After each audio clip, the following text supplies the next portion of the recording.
بسم اللہ الرحمن الرحیم اللہم صلی علی محمد کما تحب وترضی اللہ ویورز میگزین اینڈ وظائف ٹوٹ کے چینل میں خوش آمدید ویورز۔ میں جو آج آپ کے سامنے شمارہ پڑھنے جا رہا ہوں وہ اب قریب مارچ کا شمارہ ہے۔ تو ویورز چلتے ہیں اب اپنے شمارے کی طرف جانے سے پہلے میرے چینل کو ضرور سبسکرائب کریں، لائک کریں، بیل کے آئیکن پر کلک کریں، میری ویڈیو کو زیادہ سے زیادہ شیئر کریں۔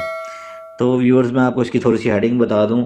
موسم کوئی جو ہو آپ ہمیشہ صحت مند مسکراتے رہیں گے، جادو واپس پلٹ جاتا ہے میرا تجربہ، نقش لکھیں کمرے میں لٹکا دیں، میاں بیوی کی مثالی پکی محبت، سٹرابری کیسے فوائد جو آپ نے نہیں پڑھے ہوں گے، صحابی رسول صلی اللہ علیہ وآلہ وسلم کی صحاب کہف سے دلچسپ ملاقات، برس کے داغ بالکل ختم، دیہاتی کا آزمودہ ٹوٹکا، دماغ کو طاقتور ترین بنانے کی سادہ سی خوراک، بے اولاد حضرات کے لیے 5 انتہائی طاقتور تعویذ، میرے کلمے کے گواہ رہنا یہ کہا اور زندگی ختم، مجبور بہن کی دعا، اللہ نے 7 بیٹے دیے، 18 سال پرانے فاقے، بیماریاں، دھکے، گالیاں ختم، نامحرم سے دوستی یہ پڑا ختم ہو گئی،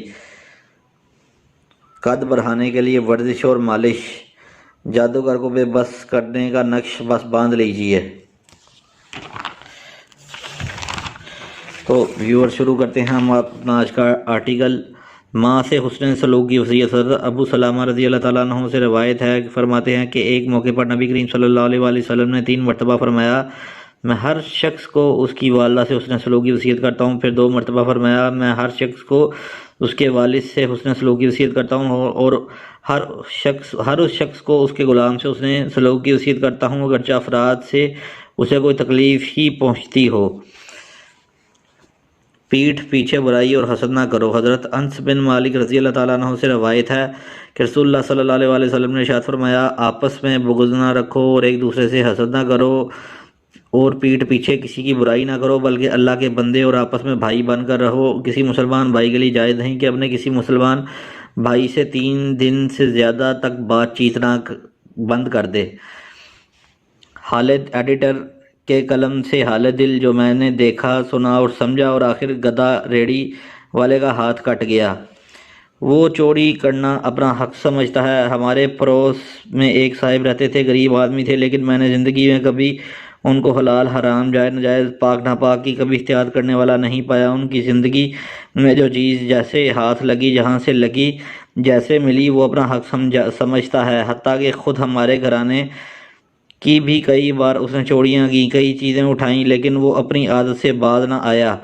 بعض اوقات پکڑا بھی گیا۔ بظاہر وہ گدھا ریڑھی چلاتا، اسی سے مزدوری کرتا، لیکن اس کی نظر ہر وقت چوری اور مال حرام پر رہتی۔ مجھے اچھی طرح یاد ہے، یہ بات آج سے کوئی 26-27 سال پرانی ہے۔ ایک دفعہ اس نے میرے والد صاحب رحمۃ اللہ علیہ کا عرق نکالنے والا کڑا انبیک چڑا لیا۔ والد صاحب رحمۃ اللہ علیہ کو یقین تھا کہ اسی نے چڑایا ہے اور اسے بلایا۔ اس نے قسم قرآن نامعلوم کیا عہد و پیمان کیے کہ میں نے نہیں چڑھایا۔ والد صاحب نے رحمۃ اللہ علیہ نے اس کے دائیں ہاتھ کی طرف اشارہ کر کے فرمایا تیرے اس ہاتھ نے چڑھایا ہے، میں تیرے اس ہاتھ کو گواہ بناتا ہوں، اگر یہ تیرے اس ہاتھ نے میرا رزق حلال چڑھایا ہے تو یہ تیرا ہاتھ تیرے ساتھ کفن قبر میں نہ جائے، تاکہ قیامت کے دن تجھے رسوائی نہ ہو، دنیا میں جو سزا بھگتنی ہے بھگت لے۔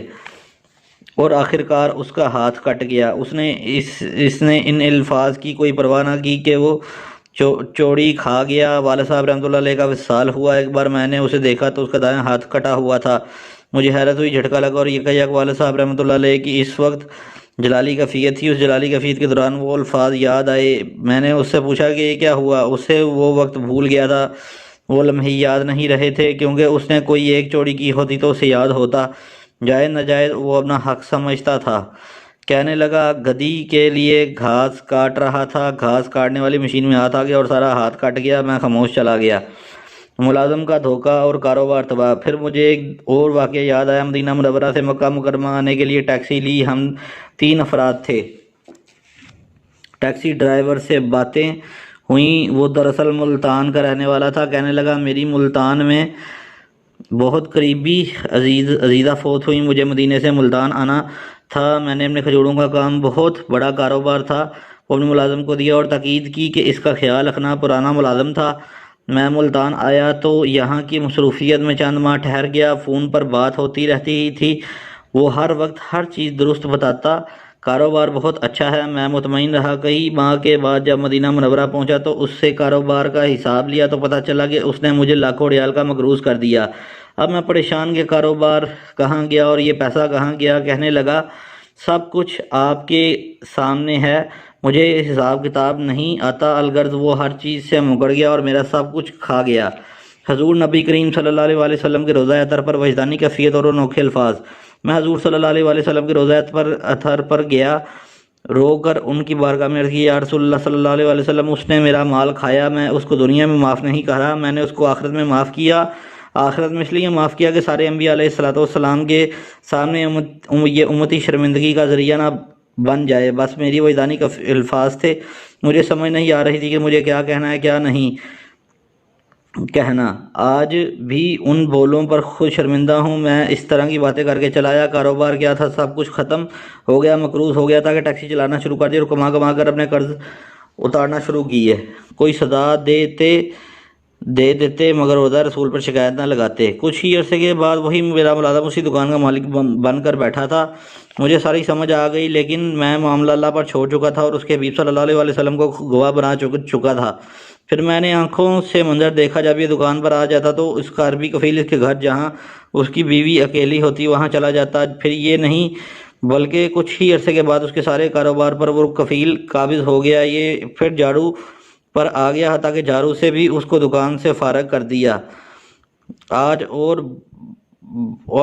در بدر مزدوری کرتا ہے، گھر بھی گیا، عزت بھی گئی، غیرت بھی گئی، دکان بھی گئی، کاروبار بھی ختم۔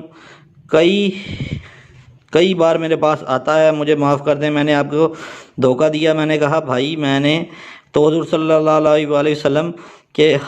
علیہ وسلم کے روضہ اطہر پر جا کر یہ کچھ کہا تھا۔ ایک بار کہنے لگا آپ نے روضہ رسول صلی اللہ علیہ وسلم پر جا کر میرا شکوہ کر کے مجھے بہت بڑی سزا دی ہے، اس سے کم کی سزا دیتے۔ خائرین زندگی جیسی بھی ہو ایک شعر ضرور سمجھ آتا ہے، جیسی کرنی ویسی بھرنی، نہ مانے تو کر کے دیکھ، دوزخ بھی ہے جنت بھی ہے، نہ مانے تو مر کے دیکھ۔ بس ہمیشہ اللہ سے ایک لفظ مانگیں اور اس لفظ کو اپنے دل کی گہرائیوں میں لکھ لیں، میں بھی اور آپ بھی۔ یا اللہ بغیر آزمائش اور امتحان کے ہدایت دے اور مغفرت فرما، اور میرے گناہوں کی وجہ سے میری نسلوں سے انتقام نہ لے۔ اللہ میری نسلوں کو اپنے غصے، انتقام اور مکافات سے بچا۔ تو یہ تھی ویورز میری آج کی ویڈیو، ملتے ہیں آپ سے نیکسٹ ویڈیو کے اندر، تب تک کے لیے السلام۔